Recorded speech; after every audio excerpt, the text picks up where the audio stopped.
একবার এক বক্তা তার স্টেজ পারফরমেন্স শেষে বা বক্তৃতা শেষে তার গ্যালারিতে থাকা দর্শকদের একটা প্রস্তাব দিলেন। তার হাতে একটি $50 নোট নিয়ে সেটা দর্শকদের কে কে নিতে চায় সেটা জিজ্ঞেস করলেন। তো দর্শক সারির মোটামুটি সবাই উত্তর দিলেন, এই নোট আমার চাই। তারপর তিনি যেটা করলেন, এই নোটটিকে তিনি হাতে নিয়ে কুঁচকাতে শুরু করলেন এবং এই নোটটিকে একদম ভাঁজ করে আবার পুনরায় দর্শকদের আবার জিজ্ঞেস করলেন, এই নোটটি কে নিতে চান। দর্শকদের মধ্যে সবাই মোটামুটি বললেন, এই নোট আমি চাই। তারপর তিনি যেটা করলেন, এই নোটটিকে ফ্লোরে থাকা ধুলোবালি মেখে একদম নোংরা করে ফেললেন এবং পুনরায় দর্শকদের জিজ্ঞেস করলেন, এই ধুলোবালি মাখা নোটটি কে নিতে চান। তখন দর্শকদের মোটামুটি সবাই পুনরায় উত্তর করলেন, এই নোটটি আমি চাই।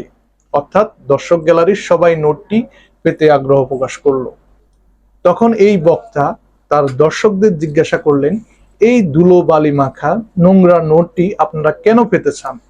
তখন একজন দর্শক উত্তর করলেন, ধুলোবালি মাখা হোক আর পরিষ্কার নোট হোক, এই নোটের মূল্য কিন্তু $50। সুতরাং ধুলোবালি লাগলেই কিন্তু এই নোটের মূল্য নষ্ট হয় না।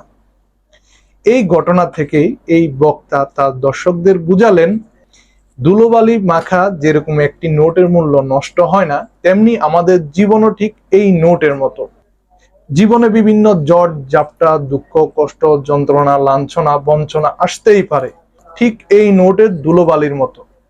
আমরা চাইলে এইসব দুঃখ কষ্ট যন্ত্রণাকে এই নোটের ধুলোবালির মতো ঝেড়ে ফেলতে পারি এবং আমরা যদি এই নোটের মতো আমাদের জীবনের মূল্য বুঝি, তাহলে কষ্ট দুঃখে আমরা কখনো হতাশ হব না।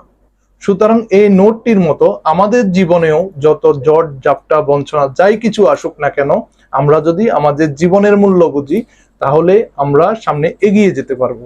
সুতরাং আমাদের জীবনের মূল্য বুঝতে হবে এবং আমাদের জীবনের মূল্য বুঝেই আমরা সামনের দিকে এগিয়ে যেতে হবে। ধন্যবাদ সবাইকে, দেখা হবে পরবর্তী কোনো এপিসোডে। আসসালামু আলাইকুম।